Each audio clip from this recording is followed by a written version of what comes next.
Good morning. সকাল সকাল ঘুম থেকে উঠে কিন্তু সকালবেলাটা ভুল। এখন বাজে 7:30। আর আমার বিছানা গুটানো কমপ্লিট হয়ে গেছে। এই যে পুরো বিছানা গুটানো কমপ্লিট। আর আজ হচ্ছে শ্রাবণ মাসের লাস্ট সোমবার। তো আজকে উপোস আছি। আজকে না মানে 4টাই সোমবার করেছি। তো শ্রাবণ মাসের সোমবারে আমরা যা যা করি, তো প্রথম সোমবারে তো মামার বাড়িতে ছিলাম, প্রথম আর দ্বিতীয়। কিন্তু তৃতীয় আর চতুর্থ তো কিন্তু বাড়িতে আছি। তো চলো কী কী করি না করি সবই তোমাদের সঙ্গে শেয়ার করব। আগে এখন যাব ছাদে, পাখিকে খাবার দিব, পরিষ্কার করব, তারপরে ফুল পারবো, সব কিছু করবো। তো চলো যাওয়া যাক ছাদে। প্রথমেই চলে আসলাম ব্যালকনিতে। আর ব্যালকনিতে কিন্তু এই যে খুব সুন্দর একটা বেলি ফুল ফুটেছে আমার। এই যে বেলি ফুল। আর এদিকে কি আছে না আছে দেখি। এই যে খুব সুন্দর সুন্দর গোলাপ ফুটেছে, দুটো গোলাপ। এই যে একটা ভেঙে নিলাম, আর একটা গোলাপ বাইরের দিকে আছে। এই যে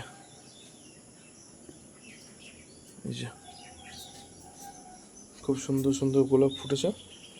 তো গোলাপগুলো আগে ভেঙে নিলাম। আরেকটা আছে ভেঙে নিলে গোপালের চুলে দিব। এই যে আর এই অফ সিজনেও যে গোলাপগুলো ফুটছে খুব সুন্দর সুন্দর, কিন্তু দারুণ লাগছে। আর কি সুন্দর সেন্ট। আমার মানি প্ল্যান্টের গাছটা জাস্ট মানে কাটিং টাটিং এখন অনেক কদিন থেকে করতে পারছি না, তো দেখতে কিন্তু খুব একটা খারাপ লাগছে না। আর এই পাতাবাহারের গাছটাও কিন্তু খুব সুন্দর লাগছে দেখতে। চলো যাওয়া যাক ছাদে। ছাদে গিয়ে আবার তোমাদের সঙ্গে কথা হচ্ছে। আর এই যে চিৎকার, সবসময় চিৎকার। কিসের চিৎকার? দাঁড়া, আগে ফুল ভেঙে নিই, তারপর তোদের কাছে খাবার দিব। আর এই হচ্ছে এখন ছাদ বাগানের পরিস্থিতি। খুব খারাপ অবস্থা। এবার আমি 3টে দোপাটি গাছ লাগিয়েছিলাম। এই যে এই যে একটা, এই যে একটা, সব কিছুই দেওয়া হয়েছে, কিন্তু খাবার দাবার দিয়ে লাগিয়েছি, সার টার দিয়ে। কিন্তু জানি না কেন এবার গোলাপ বলছি, দোপাটি ফুলের গাছগুলো ঠিক হলো না। একটা সাদা জবা ফুটেছিল, সাদা জবাটা ভেঙে নিলাম, এখনো ফুটেনি। এই যে এই যে কলকে ফুল ফুটেছে। আর কলকে ফুলের গাছটা দেখিয়েছিলাম তোমাদেরকে যে কত ঝাঁকড়া, কত বড় হয়ে গেছে। চলো কলকে ফুলগুলো ভেঙে নিই। আমার কলকে ফুল ভাঙা হয়ে গেল। আর এই অফ সিজনেও তো দেখেছিলাম যে কত গাঁদা ফুল ফুটছে, ওই রক্ত গাঁদা, হাইব্রিডের রক্ত গাঁদাটা, তখন সেটাও ভেঙে নিলাম। এখানে কটা নয়নতারা আছে, কারণ আজকে ছাদে না ওই একটাই সাদা জবা ফুটেছে, আর একটাও জবা ফুল ফুটেনি। কী ব্যাপার জানি না, আজ কেন একটাও ছাদে জবা ফুল ফুটেনি। মানে যেদিন কোনো পুজো থাকবে বা কোনো দরকার থাকবে, সেদিন কিন্তু আমার ছাদ বাগানে খুবই কম ফুল ফুটে। আর যেদিন দরকার থাকবে না, সেদিন প্রচণ্ড পরিমাণ কিন্তু ফুল ফুটবে। মানে এত ফুল ফুটবে, মানে কারো বাড়িতে আর ফুল আনতে যেতে হবে না, এত ফুল ফুটে। হ্যাঁ, মানে বলার নাই। আর এই অপরাজিত ফুলের গাছটাতে কয়েকদিন থেকে প্রচুর প্রচুর ফুল ফুটছিল, কিন্তু আজকে গাছটাতে ফুল কমে গেছে। এই যে থোকা অপরাজিতা।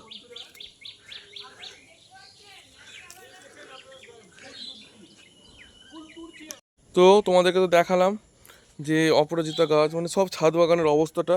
আর জানি না, আম গাছে প্রচণ্ড পরিমাণ মুকুল আসছে এতবার, তাও কিন্তু একটাও মুকুলের আম টিকছে না। মানে আম হচ্ছে ছোটো ছোটো, কিন্তু আমগুলো তারপরে নষ্ট হয়ে যাচ্ছে।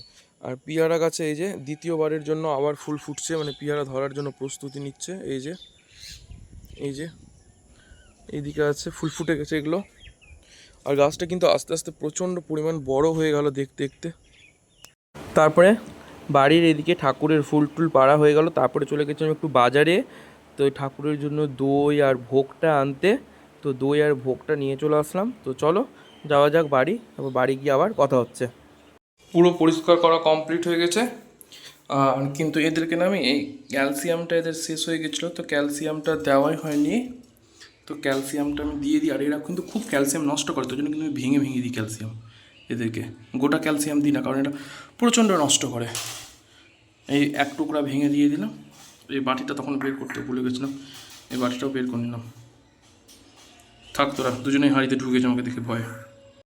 হাই বন্ধুরা, স্নান করে চলে আসলাম। আর স্নান করে এসে এই যে কাঁচা জামা কাপড় পরে নিয়েছি।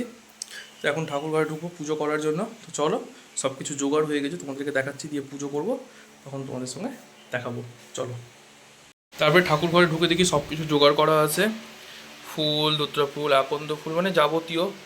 এদিকে শিবের মাথায় চাপানোর গোটা ফল, পুজোতে দেওয়ার ফল, এদিকে আরও মিষ্টি আছে, খেজুর আছে, ওদিকে শিবকে পঞ্চামৃত দিয়ে চান করানোর সব জিনিস আছে, দই, দুধ, যে টক দই, দুধ, জবা ফুল, বেলপাতা, মানে যাবতীয় সব জিনিস।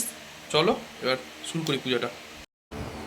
আমাদের শিবলিঙ্গটা অনেক পুরনো হয়ে গেছিলো, তো হঠাৎ শিবলিঙ্গটা ভেঙে গেছে, তার কারণে নতুন শিবলিঙ্গ আনা হয়েছে। তো শিবলিঙ্গটাকে প্রথমে শুদ্ধ করে নেওয়া হচ্ছে।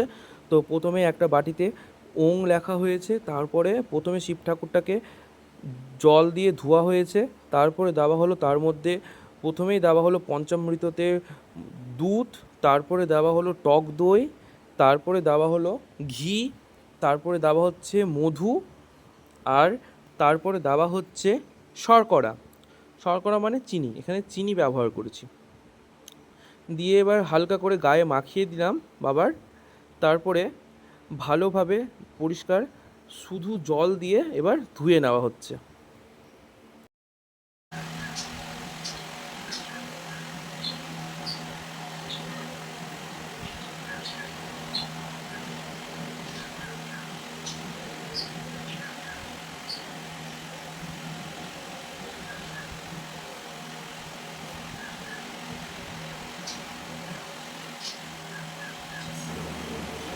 ওং নমঃ শিবায়, ওং নমঃ শিবায়, ওং নমঃ শিবায়। তারপরে সব ঠাকুরকে সিঁদুর পরানো হয়ে গেল, চন্দন পরানো হয়ে গেল, আর এই যে সব ঠাকুরকে হয়ে গেছে। আর এইদিকে আমি শিব ঠাকুরকে পুরো ফল টল দিয়ে পুজো টুজো করে দিলাম একেবারে, শুধু ভোগ দেওয়াটা বাকি আছে। চলো ভোগ দিয়ে দিই, তারপরে ফুল দিব।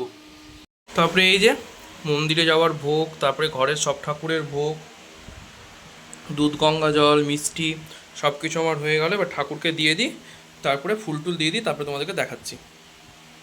এই যে আমার পুজো করা একেবারে কমপ্লিট, ঠাকুরকে ভোগ দেওয়া, ফুল দেওয়া সম্পূর্ণ কমপ্লিট।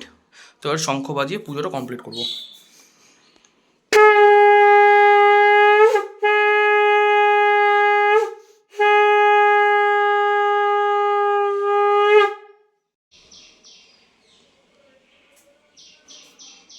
আর আজ কিন্তু ঘিয়ের প্রদীপ করেছি, তো যেটা মন্দিরেও নিয়ে যাব, সেই মন্দিরেও ঘিয়ের প্রদীপ আর বাড়িতেও ঘিয়ের প্রদীপ।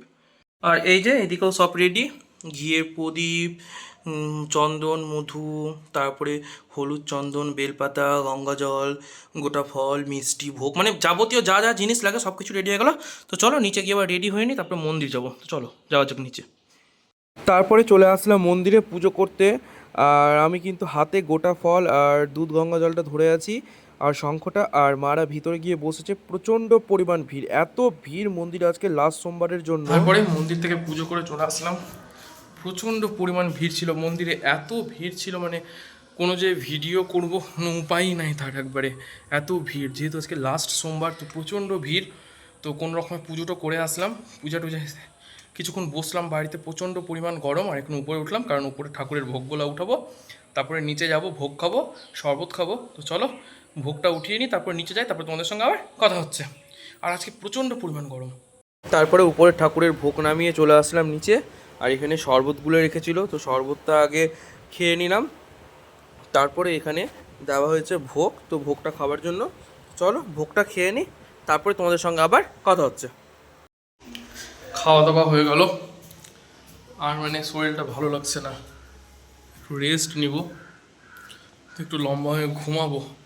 কারণ সকাল থেকে এত কিছু জোগাড় যন্ত্রণা, পূজা পাঠ, অনেক কিছু হলো, আর ভালো লাগছে না। উফ, আর আজকে এত গরম পড়েছে, এত গরম পড়েছে মানে কি বলার নাই, এত গরম লাগছে আজকে।